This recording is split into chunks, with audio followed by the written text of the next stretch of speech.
everybody. Welcome to the BIC Life podcast, where we talk about life and faith from a Brethren in Christ perspective. We're so glad you could join us here today in the new year. It is brand newly January, and I'm glad to be recording inside because it seems to be pretty cold out there. Joined again by Scott. Scott, how you doing, man? Hey, good, man. Hey, you know what? Fun fact. Yeah. I turned 40 this month. 40. Oh, man. To be 40 again. Oh, that's right. That's right. I'm not too far past you. You have a few years of wisdom on me. I do. Yeah. A few. Not a whole lot. But hey, well, happy birthday in advance. Thanks, man. I appreciate that. That's great. We got a couple of January birthdays in our family too, and coming so close on the heels of Christmas, it's tricky. Dude, three of the four of us in my house are in January, so it's crazy. Wow. And my kids are like right in the beginning, and then I'm toward the end of it. But still, it's close enough to Christmas. Like yeah. So when we ask for a list, it's like just give us a list for Christmas and birthday. Christmas list and birthday list. Yeah. Oh my gosh. Yeah, I don't have a ton on my list this year. But one thing that I did get recently, and I'm gonna transition here. This is gonna be an amazing segue here. Sure. Watch this. So one thing that I did get recently is some new jeans. All right. So I wear jeans pretty much all the time, and they were starting to they were getting worn through. They were getting ratty. They had the little like shadow outline of my cell phone in my pocket, and it just gets that way after a while. You could probably sell those for like top dollar. Right. Well, it's funny that you mentioned distressed jeans. Funny that you mentioned that because it leads me into a fun story that I found, and maybe you've seen this here, but so anyway, I was getting really desperate. I got these new jeans, and the last ones that I got probably only lasted a couple years, maybe. Wow. But I saw this article on the Associated Press. The title is "Pricey Pants from 1857 Go for $114,000." What? Oh my goodness. What's that, like $1 billion today? Or? So check this out. Pulled from a that's $114,000 today. Okay. So here's a blurb here. Pulled from a sunken trunk at an 1857 shipwreck off the coast of North Carolina, work pants that auction officials describe as the oldest known pair of jeans in the world have sold for $114K. Wow.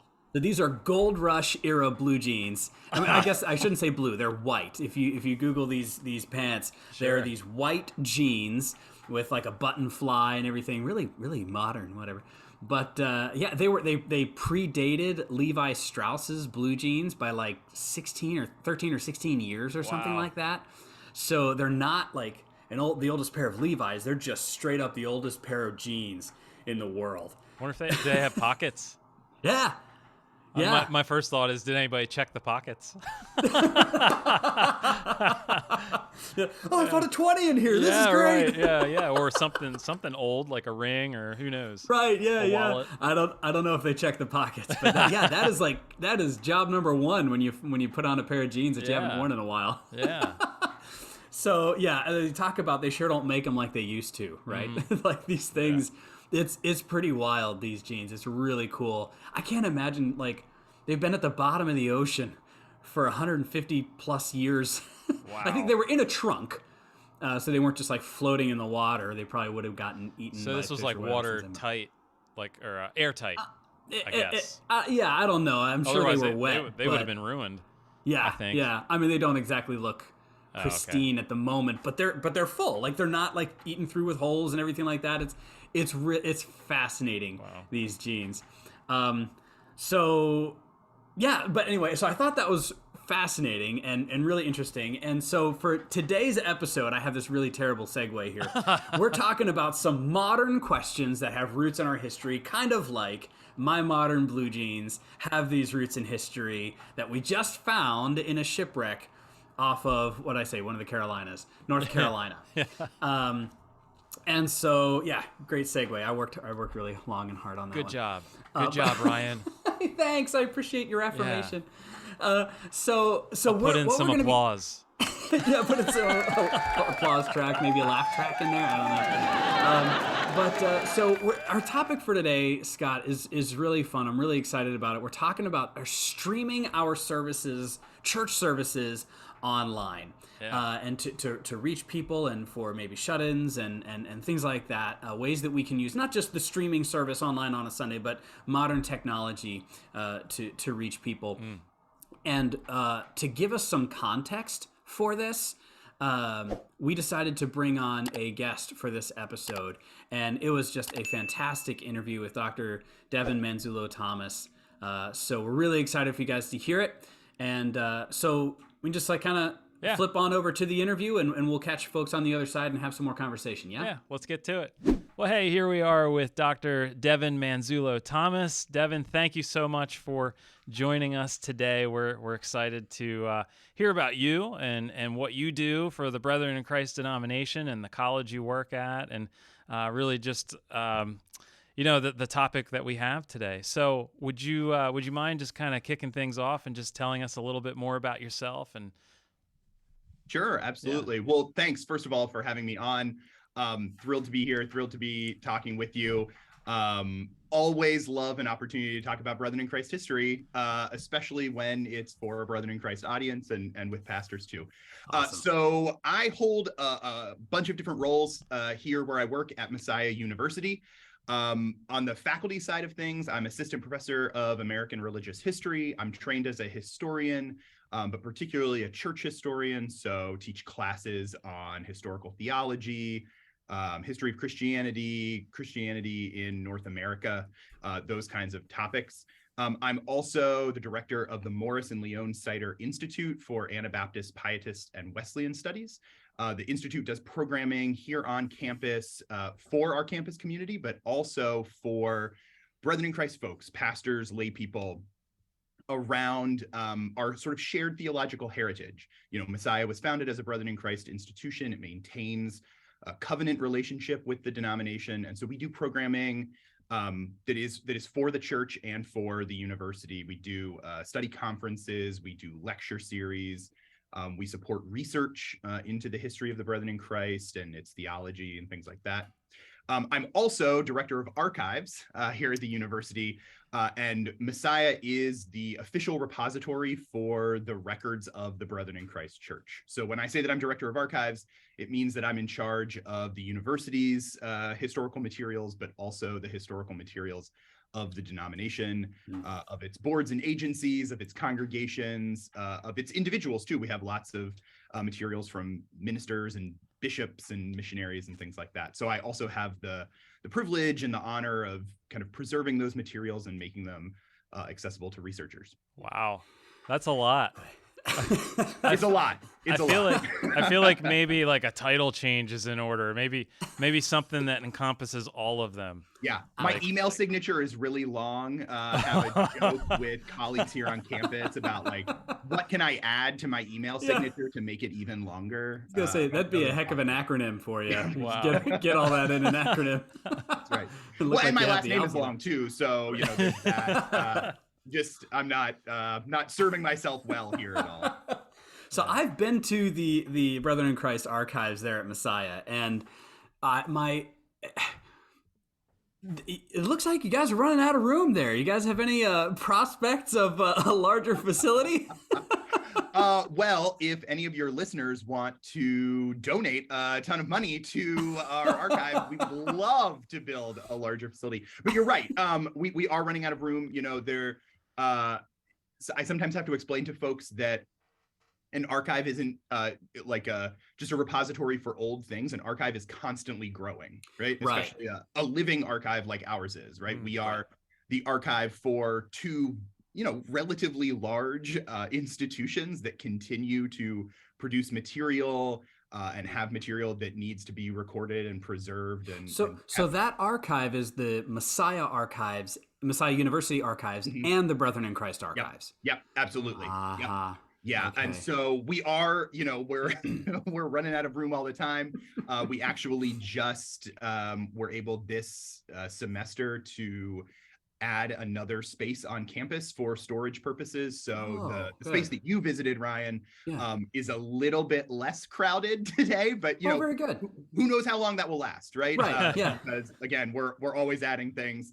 Yeah. Part of why we're excited that we have this new storage space here on campus is that we can now process materials and make them available to researchers that previously weren't available to researchers, because we didn't have the shelf space, we didn't have, you know, the storage capacity. So yeah, always growing, which makes it kind of a fun part of my job, you know, figuring out how to store these materials, how to organize them in ways that make it easier for pastors, administrators, other people to use and benefit from. Yeah. Wow. Well, it's a cool space. It's fascinating in there. Even when it was so full, you walk in and you feel the history. You feel it soaking in. It's nice. I kind of like that when I give tours, when it's really full, right? It feels like history is like growing all around you. Right. Yeah. It's all around me. It's great. That's awesome. So before we get into our topic here today, we know that you have a book that you just completed. When did you finish this book? When did this get published? So it came out in June of this year, of 2022. I knew it was recent. Okay. Yeah, but it's actually a revision of my doctoral dissertation. So I've been working on this project for, I don't know, probably 5 years at this point, 6 years. So it's been with me for a long time. Very nice, very nice. Why don't you tell us about it? Sure. What's going on there? How can we get it? All that kind of thing. I'll pull it up here. It's titled Exhibiting Evangelicalism, Commemoration and Religion's Presence of the Past. So it is a history of museums and historic sites in the United States that were created by white evangelical Protestants. So it looks at 5 different sites across like the last, about half of the 20th century. So from about World War II era to the present, and looks at the ways that these sites both kind of developed, grew, and changed over time, and more particularly the ways that these sites and their usages changed over time, right? So one of my questions is, why would evangelicals, you know, invest tons of money and resources into something like a museum? Why would they, you know, what purposes or what ends were they trying to achieve by doing this sort of work? Why would they invest so much money into preserving their histories and telling these histories in public spaces? And part of what I argue is that these sites were useful in kind of organizing the movement, right? So helping to establish a sense and maintain a sense of what it meant to be an evangelical through history, right? Through the telling of these stories from the past. But I also argue that these sites were useful evangelistic tools for evangelical Christians, and continue to be so even when the sites aren't explicit about their evangelistic purposes. So for instance, the site that I end on is the Museum of the Bible, which is probably the site that I talk about in here that is most familiar, right? They've welcomed millions of people through their doors since they opened in, I think, 2017, 2018, something like that.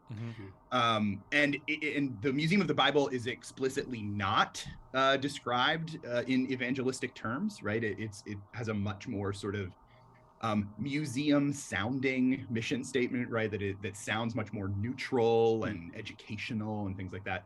But part of what I argue in the book is that there's a kind of covert evangelism that's happening. And, you know, the people who made this museum still want people to come through and get a particular understanding of the Bible, to leave with a particular belief about how good the Bible is, the role that it has played in American history. And so I argue that there's still a kind of covert evangelism of trying to convert people to a particular understanding of the Bible that happens in these spaces. And so, you know, I wrote this book for public historians, right? Historians who do their work in public spaces like museums, like historic sites. I want public historians to understand religious people better. I argue in the book that public historians have a religion problem, that they don't do enough to interpret the history of religion in their museums, at their historic sites. So I wrote it for public historians, but I think there's probably something in the book that would appeal to lots of different audiences, including, I would hope, BIC audiences. So the book is available anywhere you buy books, right? Amazon, places like that. It's published by the University of Massachusetts Press. University press books are often quite expensive, but I'm glad to say that the paperback version of this one you can get for like $23. So all right, not that much more expensive than what you would pay for like John Grisham at Barnes and Noble. So find it wherever books are sold. Excellent. So I have a question for you, and this is going to maybe put you on the spot a little bit, but I'm curious because it kind of popped up as you were talking about how various faith traditions have presented themselves really through these historical archives. The term evangelical has gone through an evolution from that time, from World War II era to now. So do you see in these museums, but then also, I guess, museums in general, is there a difference? Do museums make an intentional effort in how they display things based on current views of history, current views of things? So like, one would assume that history is static because it has happened, it's there, it's a record, it's impartial, all that sort of thing. And so the display of these things, the exhibition of historical artifacts, documents, whatever, are what they are. But you can display them in a certain way that creates a narrative. And so I'm wondering, have you seen, is this even a part of your research, but have you seen the way museums display things change as the current times and understandings change on certain things? Such a good question. And it gives me a little opportunity to talk about, to give my pitch for what historians do, right? Okay. Right, historians study the past. We take the available materials from the past and we try to make sense of them in the present to understand, what was going on in the past. And we try to do that with the best materials that we have at our disposal. We acknowledge that our record of the past is always going to be incomplete, right? Because there's no way that we can have sort of everything and make sense of everything from the past. The record is always incomplete. We try to put things in their historical context, right? We try to understand what was going on at the time. We also try to recognize the way that change happens over time, right? So things aren't static, right? Things change. You were referencing the reality that what it meant to be an evangelical, say in 1945, is maybe different than what it means to be an evangelical today, or sort of the understanding of what it means to be an evangelical has shifted over time, right? We try and pay attention to that. But one of the things I always try to stress with my students when I'm teaching them kind of history of Christianity, church history, that sort of thing, is that history is always interpretive. So the conclusions that we draw, the past itself, the past, right, doesn't change, but our history does change, right? Our interpretation of what the past means absolutely changes over That's time. fascinating. And it changes in lots of different ways, right? It might change because we discover something new in the archive, right? A new record, a new document, a new something that affects kind of the way that we've told that story over time. Yeah. It might also change because we choose to take a different perspective to understand what was going on in the past, right? So, for instance, again, to just come back to the question of what it means to be an evangelical, it might have meant one thing to be an evangelical, say, in rural Minnesota in 1945, right? But it might have meant something a little bit different to be an evangelical in Mississippi in 1945. Right. And so depending on whose might have meant something different to be an evangelical woman versus to be an evangelical man. Right. And so depending on whose perspective you use to make sense of your historical question, right, your interpretation of the past might change over time. Now, to bring this back to your question about museums, right, museums in the same way, museums are run by historians, right? Good museums are run by historians. And so the same thing is going on at museums, right? So an exhibit about, say, the history, the religion in early America, right, might have looked one way at the Smithsonian in 1950, right? But it's probably going to look really different at the Smithsonian in 2022, right? Both because our sources about what it meant to be religious in early America have changed over time, right? We've discovered new things. We might use those things and display those things in different ways to draw different interpretations or conclusions. But whose version of religiosity we choose to focus on also has changed over time as historians, become more intentional about centering things like race or gender or class in our interpretive work, right? Right. So absolutely, right. It's going to look different at different museums, but also in different time periods, which is part of what excites me, right, about being a historian. The interview we're about to do about this piece, right? I have my mentor, the dean of Brethren in Christ history for many years, Morris Sider, wrote a biography of C.N. Hostetter Jr., the guy that we're going to talk about, who wrote this article from the Evangelical Visitor. He wrote it 40 years ago, right before I was born. So his take on C.N. Hostetter Jr. is probably going to be a little bit different than my take on C.N. Hostetter Jr. because I have additional time to think about, right, in terms of his influence. I have additional sources, right, that my mentor didn't have when he was writing 40 years ago. I have different frameworks for thinking through this individual and his influence that my mentor didn't have. So that's part of what I love about doing history, is the way that our interpretations get to change over time, and we can learn new things. That segues perfectly into what we're talking about. This is exactly why we brought you on here, Devin. This is great. So Scott and I, we were talking about what we want to talk about for topics for our next episode, and we were talking about the subject of streaming our online services, church services on Sunday mornings, to a broad audience. And he and I will get into a little bit later some of our current thoughts and things like that, and experiences with some of people in our local congregations regarding this topic. But Scott it was cool. He's like, it's funny you bring this up, because what did you say? Well, okay, so just to tell my side of the story, I was putting together like what we want to do for the Advent season. So this was, maybe a month ago or a little more. And I thought, well, it'd be kind of interesting to go back into the church library and see if we have anything from our church history. Like, what have we done in the past with Advent? So I found VHS tapes, which unfortunately I still haven't been able to get a VHS player.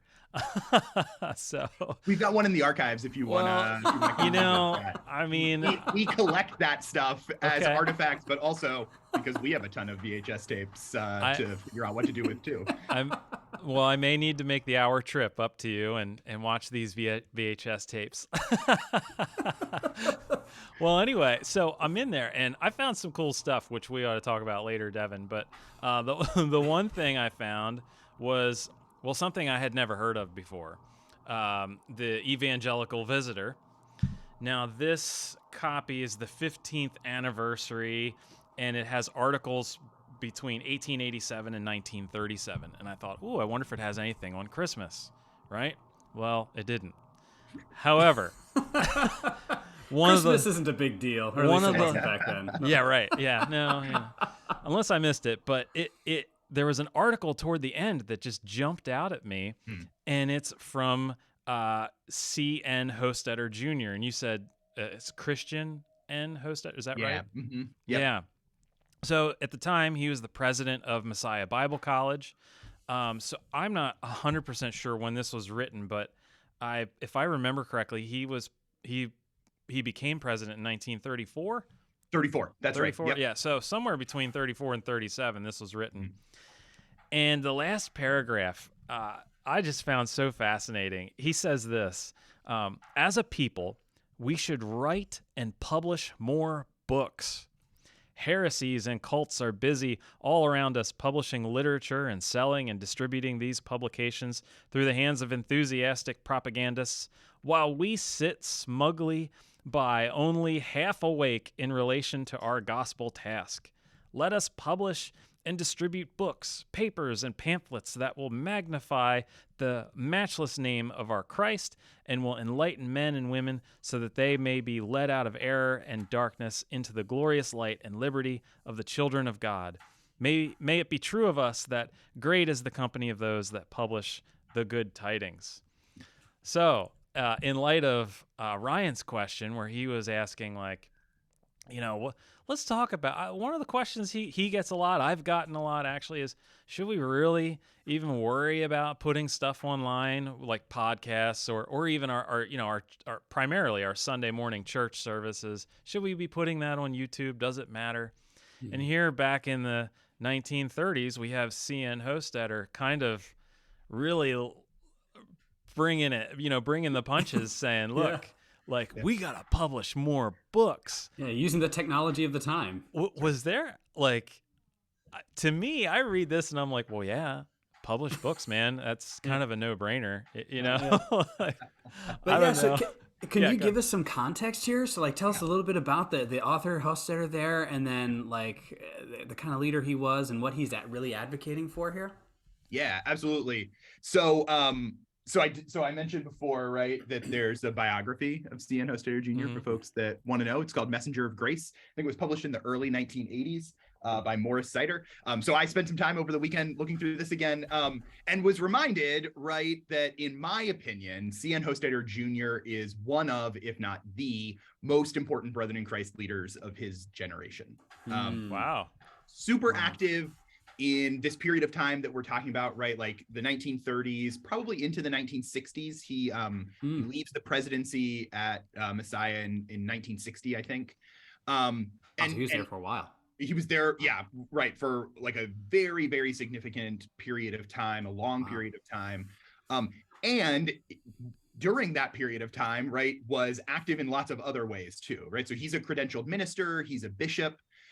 Actually, Scott, he after he left his post at Messiah, after he retired, he went to Refton Church for a while and was there. Yeah, that makes sense because that name Hostetter, I've heard it. I can't tell you who has told me that name, but I know I've heard it. I believe it's part of one of our passwords here at Refton.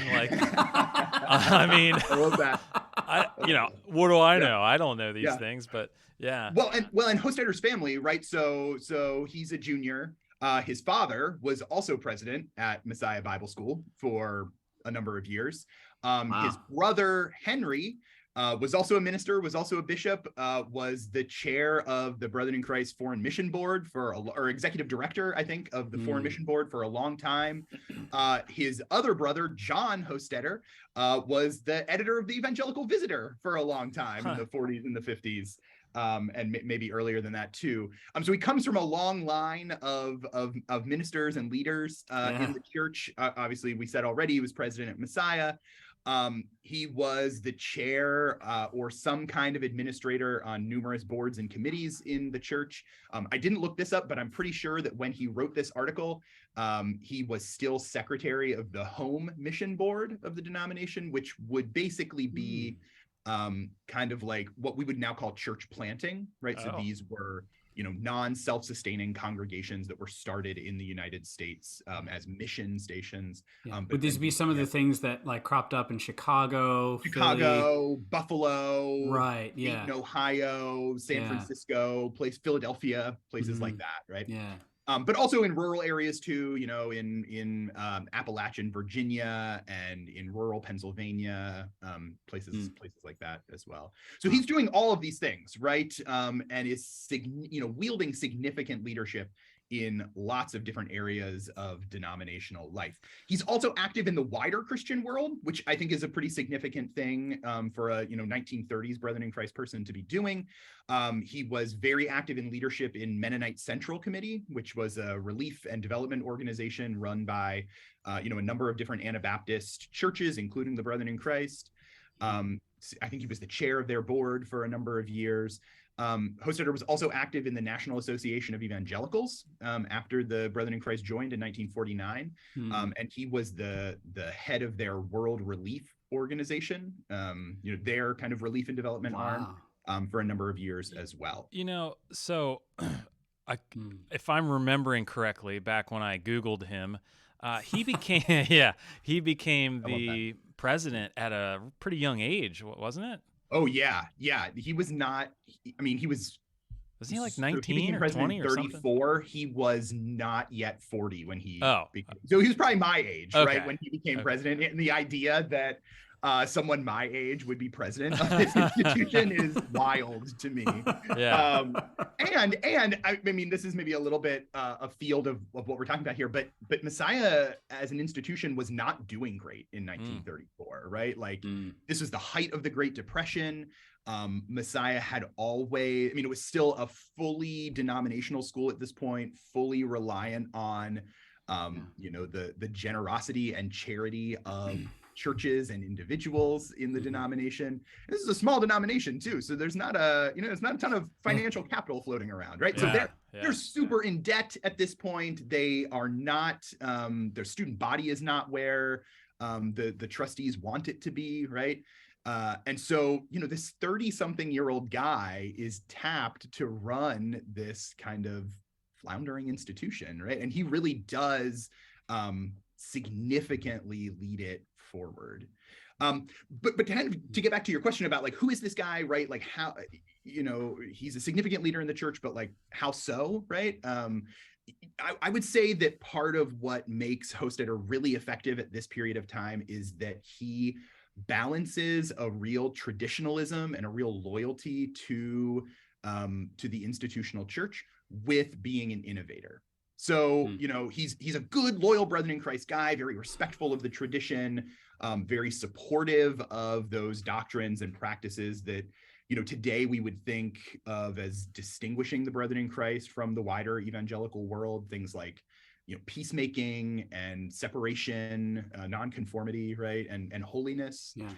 So he's, you know, he's a loyal Brethren in Christ person in that way, but he's also an innovator, right? I already mentioned his ecumenical involvements, right? In the 1930s and 40s and 50s, that was a really new thing, a really cutting edge thing for Brethren in Christ people to be doing.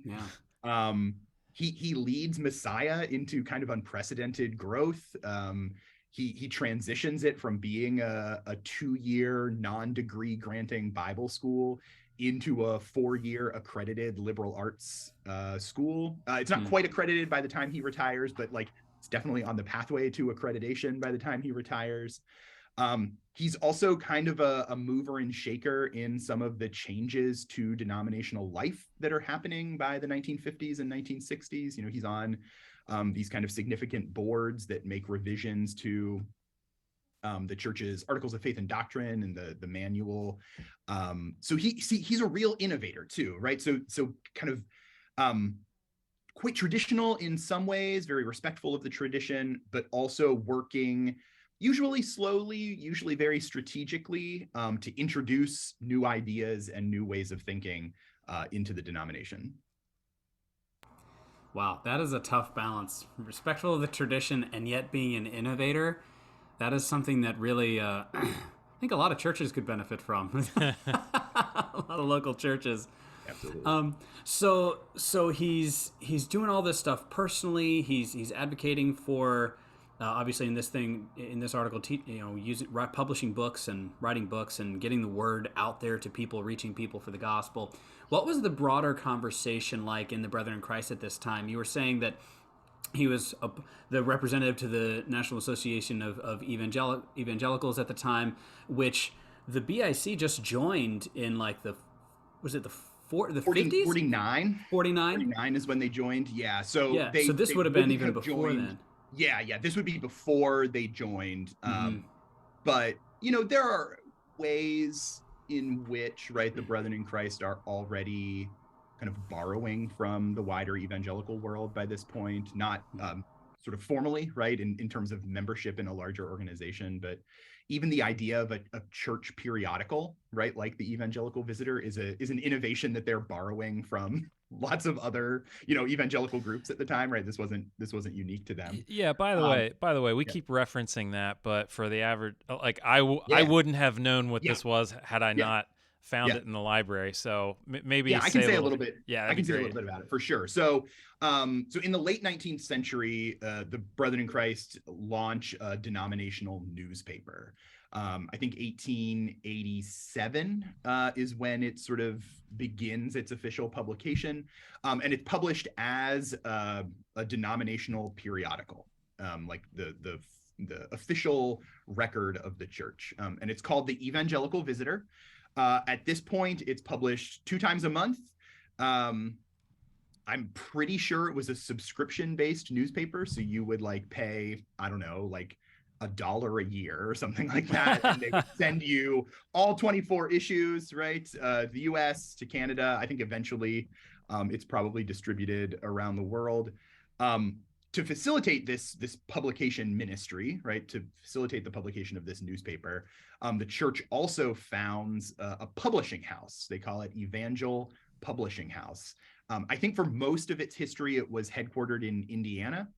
And so it publishes the Evangelical Visitor. It publishes other kinds of denominational literature, like it, ends up being the printer for like the agenda for General Conference and the minutes for General Conference.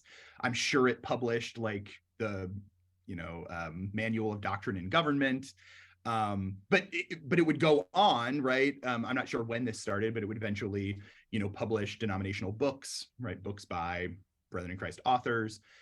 It would publish tracts like that you would use in evangelism or something like that. And so it does become kind of a wider print ministry beyond just the Visitor.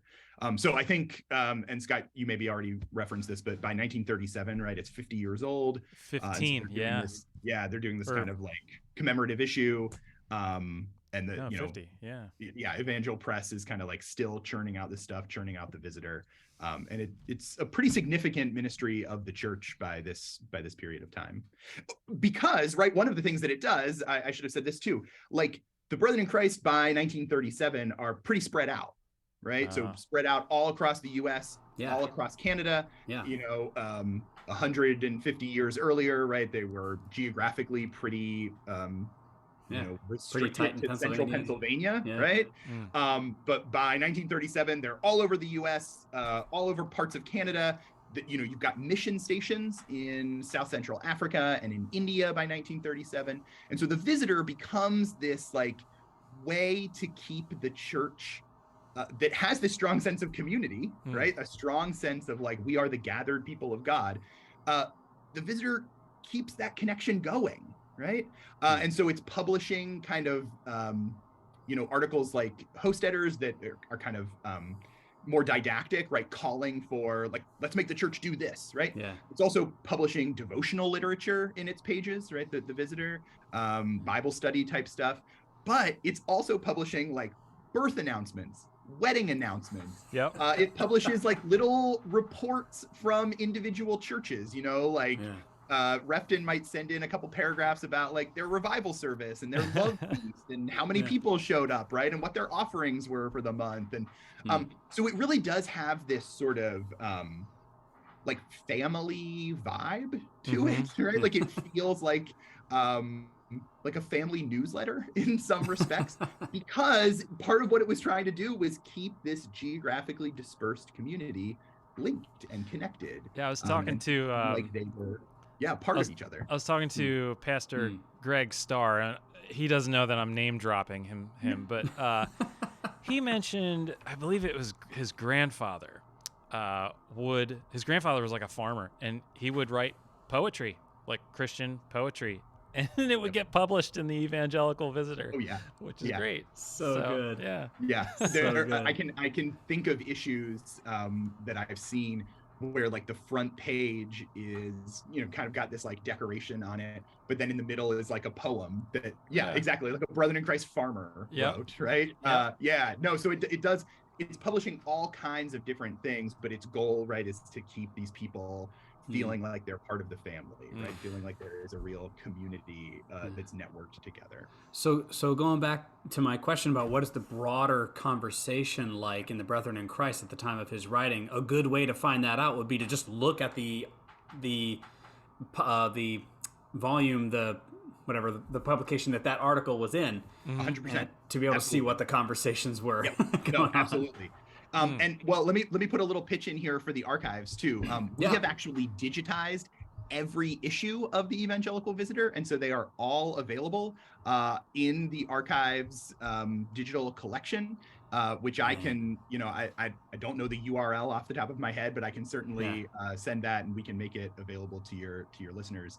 Because it is, cool. it really is like a snapshot of what the church is experiencing and feeling and feeling like, right? Yeah. At a particular period of time. Yeah. Oh, nice. That would be fantastic. Yeah, if you could send us the link, we'll put it in the show notes. That'd be great. Yep, 100%.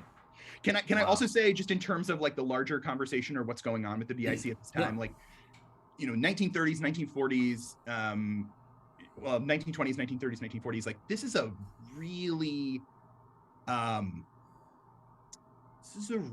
fraught time in sort of North American society, right? Like lots of social, cultural, economic changes that are happening. There's the Great Depression, there's the New Deal, there's the collapse of the farm economy that happens as a result of like sort of at the same time as those two things. And most Brethren in Christ are farmers at this period of time. Society in general is becoming more professionalized, right? More educated. Right. You have kind of mandatory public school emerging during this period of time, but also higher education really growing during this period of time. Society is becoming more industrialized, right? Like, so as the farm economy is collapsing, the growth of industry is continuing. More and more jobs are happening in factories and in urban settings rather than in rural areas. New media is emerging. So like, 50 years of the Evangelical Visitor, but also like, movie theaters, right? Like Hollywood is emerging during this period of time. Radio is really booming as like a new media outlet. And all of that is like bringing people closer together, but also creating more conflict and more tension, right? And so the Brethren in Christ like are responding to all of this, transformation in society, right? Like on the one hand, they're pretty conservative. At this period of time, they look and sound a lot like today's Amish, right? Plain dress, largely rural, skeptical, right? Resistant to a lot of these broader societal changes. They're trying to stay on the farm. They're wary of higher education. They've got a lot of concerns about the industrial city, right? And the way that the industrial city is kind of a sin-soaked kind of place and atmosphere, right? They're very suspicious of new media.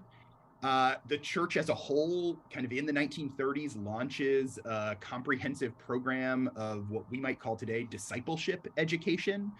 They actually use the word indoctrination to describe it, right? Like, I guess maybe that word didn't have the negative connotation that it has today. Right.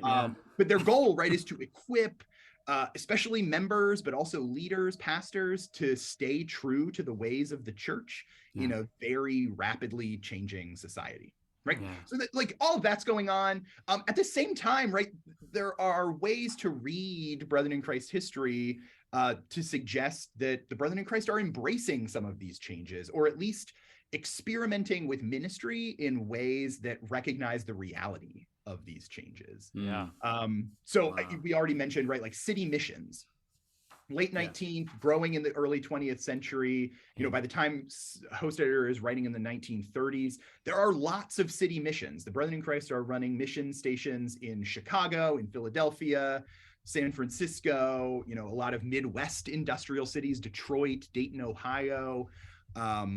And the goal here is to minister to people whom industrialization and urbanization have harmed, right? People who are experiencing homelessness, poverty, alcoholism, right? These are ministries that are targeted to those people. They're also ministries that are targeted to Brethren in Christ people, especially young Brethren in Christ people who have left the farm and gone into cities, right? It's a way to hold them together as part of the community, even though they're geographically separated from their home church, right? There's also kind of some innovative responses to new media. Brethren in Christ people, some of them embrace radio, not necessarily in a recreational sense, right? Like there's lots of stories about Brethren in Christ people growing up in the 1930s and 40s who like weren't allowed to listen to Amos and Andy on the radio because that was worldly, right? But at the same time, you've got lots of Brethren in Christ people who are listening to Christian radio programming, right? And like evangelistic, religious radio programming. By the 40s, you start to see Brethren in Christ people experimenting with their own radio evangelism and ministry programs. And the Gospel Tide Hour is a Brethren in Christ radio production that I think starts in the 40s or maybe the 50s. So again, right, kind of like Hostetter himself, right, the Brethren in Christ are experiencing this kind of push and pull between, right, staying traditional, staying pretty conservative in terms of how they're relating to the larger society, but also in some ways kind of innovating, right, kind of embracing some of these ideas in order to do ministry in effective and what would have seemed to them like very relevant ways. It just seems to me like they must have been super conservative to feel like books, like the printed books were like, I mean, books have been printed for hundreds of years at this point. 1440s, right? Like, was the printing press or something like that? Yep. Yeah. But this call to publishing books, what was this call? Was this, because at this point it doesn't seem like it's a totally radical call because books aren't the new media. Yeah. But at the same time, it seems like what you were talking about with Hostetter before about balancing traditional versus innovation. How would this call have been received by people?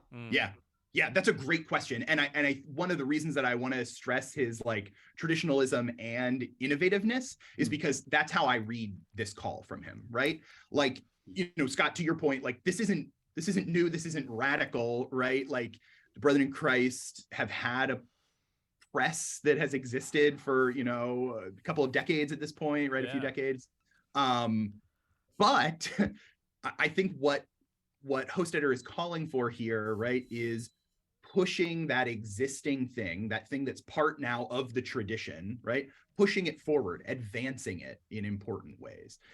I don't know. Again, I'd have to check this, right, in the archive, but I'm not sure that the press had published books by this point, right? That maybe a handful, but certainly not a lot.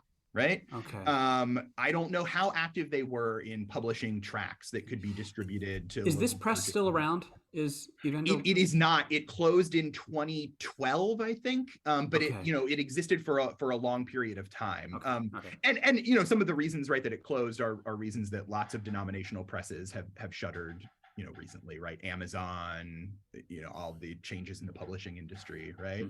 But I think what Hostetter is calling for here, right, is a way of sticking to the tradition, right? Like he's not calling for something radical here, but he is calling them to like embrace the fullness of this, like invest more resources in a ministry that they've already undertaken in ways that might have been challenging for some people, right? Should we be spending money in this way? Is this really as effective as, tent evangelism, right? Or revival services, or whatever, right? These other ways that we could invest our resources. Hostetter saying, like we should be investing our resources in this thing that we've said already that we're committed to as a church. Yeah. And he says it in kind of a backhanded way, though, as we sit smugly by, only half awake. Yeah. Like, wow. Okay. I love 1930, like early 20th century language, right? Like it's so like it is. It's like it's a little bit backhanded. It's a little bit overwrought, right? Like kind of dramatic, right? But like take my glove off really and effective, right? Like I would imagine, little plain dressed Brethren in Christ ladies sitting at home reading this and being like, yeah, I'm going to write a check to the denomination to support our publishing ministry. Like I would imagine it was rhetorically pretty effective. Wow. Yeah. Oh gosh. Well, this is fascinating context, and it really, as you're describing the time period and the changes and the BIC and the balancing the tensions and stuff, gosh, it sure sounds a lot like today. Yeah. Like it sure sounds pretty similar. This is one of the great things about being a historian is that I get to be descriptive and not proscriptive, right? So like I can tell you all of the context and like you get to make those kinds of conclusions, right? Yeah. Which, I think are right, but you guys are the best ones equipped to say sort of like how relevant is this to kind of what's going on in the 21st century? So I'm really glad that you're talking about this and thinking about the ways that this might offer kind of a parallel, sort of way of thinking through some of the issues that we're facing, in 2022. Yeah. Oh my gosh. Great. Dude, this is so fun to me. I've got so many more questions, but we're gonna have to stop for today because boy, we could hit so many rabbit trails. Devin, thank you so much for your time. So generous today. Really appreciate it. If people have questions about the Brethren in Christ history or how to get in touch and reach out and visit the archives or something like that, how can they get in touch with you? Absolutely. So the easiest way is to email me. My email is dcthomas@messiah.edu. Feel free to reach out, if you're interested in talking more about Brethren in Christ history, if you're interested in visiting the archives, which we'd love to have people do. I'm also on Twitter at DevinMZT, and I'm on Facebook. You can just search my last name and you'll find me on there. Happy to connect with people on those media platforms as well. Awesome. And the name of your book again was? Is Exhibiting Evangelicalism. Excellent. Well, thank you so much for your time. Really appreciate it. And honestly, I look forward to having you on again sometime, man. Getting historical context for things is just so helpful to see things today a little more clearly, Yeah, I'd love to do it anytime. Just let me know. Love to have these kinds of conversations. So glad that you're doing this podcast. I think it's awesome. Something that we need in the Brethren in Christ Church. So I'm glad that you're doing it. Yeah, well, thanks, man. Hopefully it can be a unifying experience like the Evangelical Visitor someday. Who knows? I love it. All right. Take care, man. Thanks so much. See you, man. Thanks, guys. You Have bet. a good day. Wow. That was cool. Yeah. I loved every minute of that. I don't know if you listening out there were nerding out as big as Scott and I were, but that was fascinating. Yeah. And so I consider myself, and I think you do too, still kind of newish to Brethren in Christ denomination, even though we're pastors. I mean, I was recently credentialed. I'm fully credentialed now, and I know you are working toward that. I'm in the process. Yeah. Not that we need to explain the process of all that, but yeah. I started coming to a BIC church and this BIC church in 2011. Prior to that, never heard of them, and I'm still learning. So that was fantastic. Oh yeah, he's got so much perspective, and I love how excited he is about history. You know, I just love that, and his excitement is contagious, and that was so fun. Yeah. So cool. Well, I'll tell you, Scott, it really, as he was describing the new technologies that were coming out back at around the time of that article that Hostetter wrote, and his approach with the article, and his balancing of tradition and innovation. Man, I think I said it in the interview, it just sounds so much like he was describing today. Yeah. We're still navigating all of the new technology that is coming out. Like we're still, and I say we, I mean the church, but I also mean just humanity in general. Social media in the scheme of history is not that old. And so we're still trying to navigate healthy ways to engage in social media and engage in online experiences, and new online experiences are being innovated every day. And so it's, the metaverse and just all this stuff, like, my gosh, no wonder people can have such strong opinions about the use of new media in certain ways, because a lot of it's untested, a lot of it we don't know the effects of, and gosh. Well, some of it comes down to if you don't really know what it is, then it's hard to kind of wrap your mind around that. Why would you even invest your time in that? You know what I mean? In a radio show, that's just, what are you doing? I resonated with that. When Devin was talking about the radio shows in the, what was it, the 30s and the 40s. I'm like, well, here we are in 2022, practically doing a radio show. Essentially doing a radio show, thousands and thousands of our listeners, that's right. Yeah. Reaching the masses. It's what we do. Yeah. But I mean, and it's so funny too, because now you look back and it's like, oh, a radio program? That's so 80s, man. That's so so out of touch if you're just using radio, Yeah. But podcasts, it's online radio. It's what it is. Yeah. So getting back to our kind of our big question, thinking about online streaming our Sunday morning services online. Yeah. So for me, my first experience with doing that was because of the pandemic. I assume that were you guys doing any of that kind of thing pre-pandemic, or was this so new no? for you? Because I know some churches did that. But we were okay. So I started in November of 2019 as the lead pastor. And then, oh my gosh! Right, yeah. And then the same month we hired a youth pastor / tech guy, right? Okay. So it was built into his position to kind of help get us up in and running so that we can stream our Sunday morning services. So by January, we had the equipment and we were starting to experiment.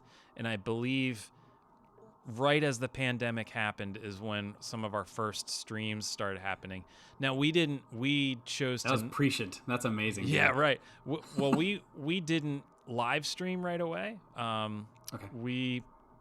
We were experimenting with the recording first. We probably would have live streamed right away had the pandemic not happened. But because the pandemic happened, we had the choice. We're like, well, do we record it or do we live stream it? Because we're going to get a better quality if you record it. So that's what we did. We'd record them on like a Thursday, and then he'd edit it down and on Friday and have it ready for Sunday. Okay. We were already on this trajectory. Wow. However, it wasn't like we were trying to start this like online ministry. That wasn't the goal really ever. It was just we wanted to provide another option, because I think, as we'll get into here, there's often times where people would be able to listen or watch online, but they can't make it on Sunday morning for whatever reason. People just had surgery and they can't make it. I've had people, I literally had some people driving on vacation, driving on a Sunday, and they were live streaming from their phone in the car, like with the church service. I'm like, isn't that great? That's so cool. Yeah. If you're sick, before we had the live stream option, it was like, well, I know I'm sick, but I'm going to come anyway. Now this was pre-pandemic too. Sure, you're right. Yeah. But now it's like, you know what? I am pretty sick. I don't want to, spread my germs around, but I can still be part of the service. So anyway, there's quite a few benefits, and I know there's some cons too. So you want to kind of talk about that? Well, yeah, it's so funny because pre-pandemic, I would have been the last person advocating for online streaming of services. Yeah. Not because I'm like, oh, technology, I hate it. I'm actually all about technology. We're here doing this podcast, and I like to reach people with video and just all this kind of stuff. I'm down. I think it's fine. I was pushing our church to start a podcast, not like this kind of podcast, but just as a way to get our sermons online. It was only for our sermons, and so that's fine. So, but just getting that going. So I'm fine with embracing technology, but the reason I wasn't all about it was because what I saw in the church was this. I mean, the church was already in decline, right? In terms of attendance, the capital C church, at least in America, right? In the what they say is the global South, the church is booming, and so this is definitely an American perspective. But the American church is in decline in terms of attendance, and so I was seeing that. I was seeing investment, those who even did come to their local church, the investment in that local church was declining for a lot of reasons, even legitimate reasons for sure. But I saw this going on, and I was like, if I live stream a service, or if I put our whole service online, I don't want to contribute. And I wrote this down so I could have some wording here. Yeah. I don't want to contribute to an already anemic understanding of Christian community. Like, I didn't want to be a part of that. Well, and so that Christian community is like a BIC like core value, right? Right, belonging to a community of faith, right? Yep. Or to the community of faith. And and so, pre-pandemic, that's where I was. When the pandemic hit, I was all about embracing whatever technology we had at our disposal to reach people. It was an extraordinary circumstance, right? Once in a lifetime, hopefully less, but it was a huge, weird, disruptive thing. And the church just had to adapt or die, right? Yeah. You guys were kind of planning or preparing. Right. We were hit by surprise. I mean, like we knew, we heard the pandemic was coming. We had plans ahead of time, like triggers. Whenever certain things happened, we were taking our cues off the local schools. So whenever the local schools were closed, that's when we were going to be closed. And so we're kind of thinking about stuff, but we didn't really think about, this could be an ongoing thing for a really long time. We were caught by surprise. And so it took us a while. We did the first few weeks on Facebook, live streaming on Facebook. Then we started, we pretty much did the rest of the time. This is at my previous church in New Jersey where I was, recording it ahead of time and then posting it on Sunday morning. Yeah. And our church currently, where I am, Marsh Creek Community Church, we live stream and put our services out every Sunday morning as well. But yeah, so that started during the pandemic, and then now that I don't want to say we're on the other side of the pandemic, but where we are right now with the pandemic, most places are meeting in person again. And I wonder, okay, what is the place of the online streaming service now? Yeah. So that's my tension, right? With this conversation. I've had people in my church ask me, if we're going to continue the online streaming. And I've had people ask that, kind of insinuating that we absolutely should, and some insinuating that we probably shouldn't. And I'm not even sure where I stand on all that myself. So I'm, because the concern is, are we making it too easy for people to stay home and sit on the sofa? Yeah, and not be in real in-person community. Right. Yeah. And at the same time, knowing that the reach is, I don't even know how many fold, it just reaches so many more people. And I also know that a ton of people were checking out the church, Marsh Creek, where I am, watching the services online for, a few months before coming to visit now. There's a lot of ways people check out the church and stuff. Exactly. So there's a lot of good here. I'm gonna hand it over to you. I've been talking here for a little while. Yeah, no worries. Yeah. We've definitely had, I say recent, within the past several months, we've had at least one or two couples that have joined our church family because they found us online. They chose, the one couple I'm thinking about actually chose to watch 4 weeks in a row before they even came out to visit us in person. Yeah. Which, and they're younger than me. Okay. So had we not had that, they may not have visited us. I don't know. So one thing, like, before the pandemic and before we were set up to live stream, we were recording, just like you guys. We were already recording our sermons. We were not recording the rest of the service because of because of copyright issues. Yeah, right. You had to get the CVLI in order to get the right, which we have that now. Yeah, right, yeah. But I will say, live streaming has made it simple to have the whole service. So even if one of the elderly members couldn't make it that day or whatever, as long as they have the internet, like I can send them a link, or I can physically help them to find this. It's on our website. Like it's super easy. Yeah. So that's been the nice thing. But we've definitely had some,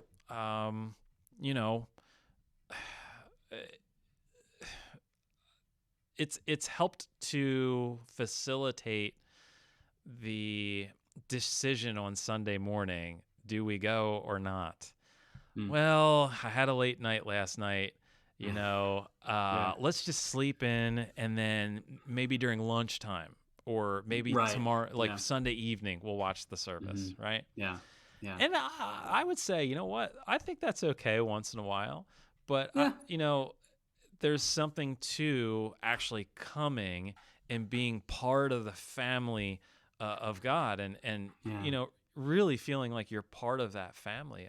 You're just, no matter how hard you try, you're gonna be disconnected if the only thing you do is watch online.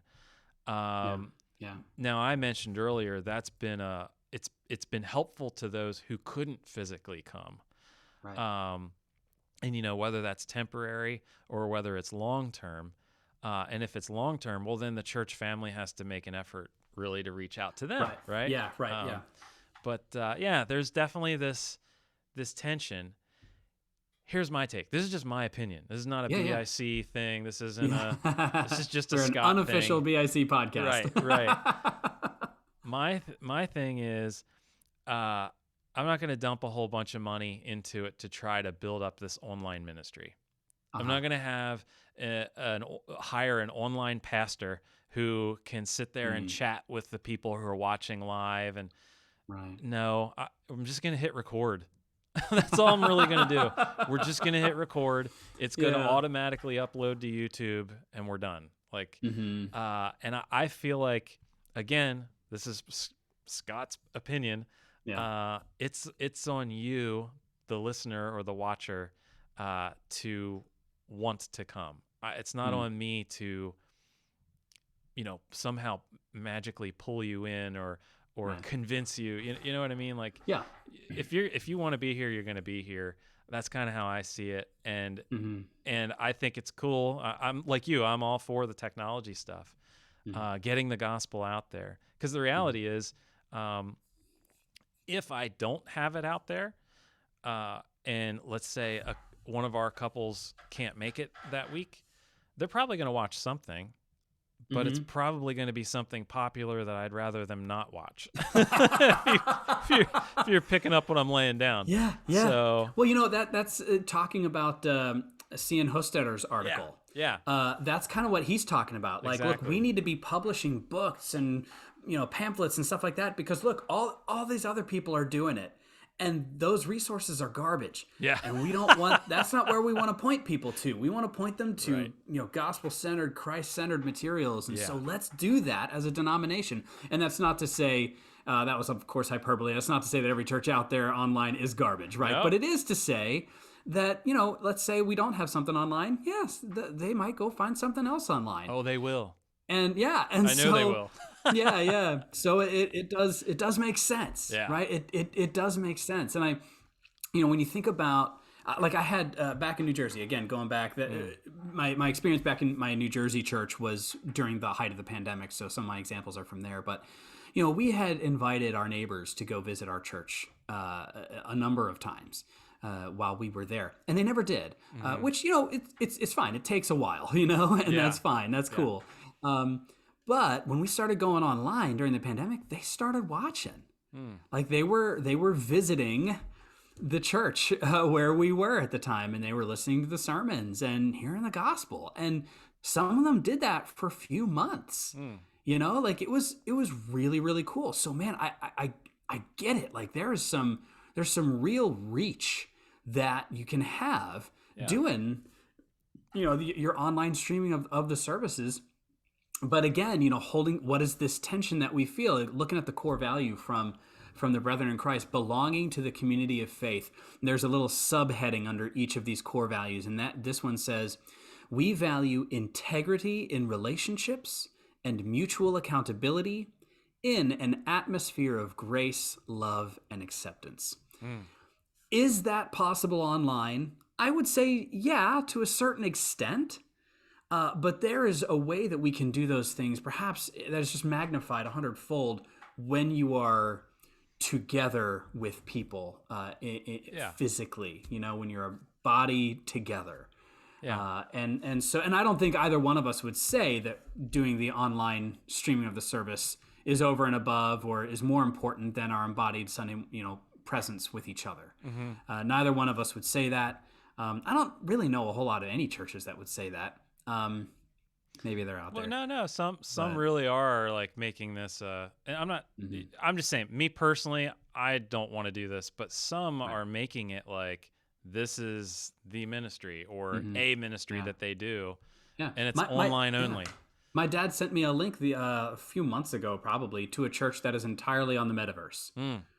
And you can just go and attend. You've got your avatar. You walk into the building, and you can sing some songs. You listen to a sermon. I think there's an offering too. You can like donate and stuff, and like it's straight Bitcoin? up. Right? Yeah, I don't know. Yeah, but like straight up online metaverse church, you know, and that's how they do it. And I might sound like a curmudgeon to say, no, that's not the way we should do it. I don't know how bad it is. Yeah. But at the same time, having mutual accountability, integrity in relationships. Who do you really know at that church when you're only interacting with avatars? Right. If you interact with anyone. Yeah. And that's at a metaverse church. When you're only streaming something online, there isn't any interaction you can do. At least in the metaverse, you can interact if you want. Yeah. So, I think it's an important tool, to your point, but I think we can't lose sight of who we are as a church body. Being the hands and feet of Jesus. We can, when we're together, we can actually hug somebody. Yeah. If somebody is crying, we can see that, and we can sit and we can pray with them right in the moment. I've done all those things, on a Sunday morning, and Sunday morning can be tough because sometimes they're hectic and busy and things like that. But at the same time, there's a connection there that I think we shouldn't lose. Can you read the BIC core value again about community? Yeah, absolutely. So the core value is belonging to the community of faith. It says we value integrity in relationships and mutual accountability in an atmosphere of grace, love, and acceptance. Yeah, and so when I think of, watching an online service, at least for Refton, right? Yeah. I don't think of that as like the core community. Like, okay. Or the community focus, if that makes sense. Like, okay, yeah. It's almost like, I don't know, your whole family's over for a Christmas dinner, but one person has COVID, so they can't come. But you know what? Let's say it's Christmas in Maui and it's really nice outside, and they come over on the back porch and they can see everything through the glass, right? I don't know. This is a silly illustration, but that's kind of what it is. It's kind of like looking through a window, but you're still on the outside. So, at the very least, I mean, like I mentioned earlier, it can be helpful, but I'm hoping it's also for those that are being introduced to the church. I'm hoping it's a seed, it's a stepping stone, really. You know what? Wow, this I appreciate what they're doing here. Maybe I'll show up. Right. Although we do have a couple people that's not going to happen because they would need some plane tickets. Right. Yeah. Right. Yeah. But I'm not intentionally their pastor and ministering to them. They're either a relative or they know someone from here at Refton and they really like what we're doing, so they tune in every Sunday. Yeah. But they are also plugged into their own local church where they live, which is important, important. Yeah. So, right. Yeah, that's kind of where we stand on it. Well, if you think about it like a tool, right? A tool can be used for construction or deconstruction. Yeah. And I feel like it's kind of how you use it, how it's wielded, and can online services contribute to the anemic understanding of Christian community? Yeah, it can. I don't think there's anything we can really do to change that. Yeah. However, there are so many good things, as we've been seeing, whether it's somebody in our church community who's just sick or has had surgery and can't come for a while, who is homebound, people who live far afield, neighbors who are just checking it out because, hey, they know their neighbor and they seem like a really cool person. Check out their church, or whatever. They've invited me to go to their church, but there's no way I'm stepping through a door to a church. It's been way too long, or I've never done that before. I can at least check it out online where no one knows I'm there. Yeah. So like there are so many really, really good things that can come from this. So maybe I'm kind of landing on, you acknowledge the potential for it to be abused or not used correctly, but we just try our best to be faithful in using it as strictly a tool of the gospel, and God will do what he does in multiplying his word. Yeah. I think that's great. And, I guess it's like I had said before, for me, it's like, what else are they going to watch? You know what I mean? Like, if they're not going to come. And the thing is, it's like, again, the choice is up to the individuals of whether or not they're going to come. And maybe this isn't super grace-filled like the core value statement is. I'm just not going to go to your door and say, hey, would you please come back, to church? Like, I feel like that's a heart issue. Like, if you're not willing to make it, well, that's your choice. But, I understand circumstances. There are circumstances out there where this is all people can do, or for whatever reason. And I would rather them do this than nothing, or watch something else that leads them down the wrong path, like Mr. Hostetter was talking about.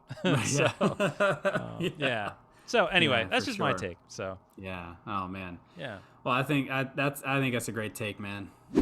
Well, great, man. Thanks so much for your time again, man. Scott, it's always good to hang out and talk through some of this stuff with you. And Dr. Devin Manzullo-Thomas, if you're listening all the way to the end here, if you didn't just listen to this episode where you were on, how selfish of you, Dr. Manzullo-Thomas. Come on. No, but thank you so much for your time. Very unselfish of you to give so much of your time to us. And we really appreciate your perspective and the context you were able to bring to this conversation. We look forward to hearing from you again sometime. So, but I guess that'll wrap it up for us here today. Scott, thanks. Yeah, you bet. And we'll see everyone. Oh, if you have any questions and you would like to submit them to us, topics that you'd like for us to discuss or think about or chew through, or if you have any questions on episodes that have already happened, things that we've said, hit us up at biclifepodcast@gmail.com, biclifepodcast@gmail.com. Subscribe, like, whatever you got to do to get these things seen and heard, and let your friends know about it. We'd love to increase the listenership, and hopefully we can bring a sense of togetherness, kind of like the Evangelical Visitor did all those years ago. Maybe we can bring a shared experience together in the denomination. That's right. So, thanks, everyone. Catch you next time. See ya.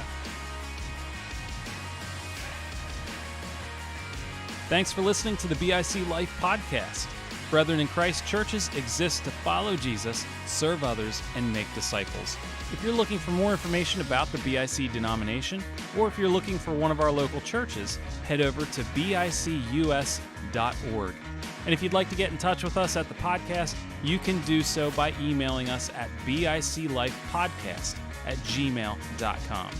Thanks again for listening, and we'll see you next time.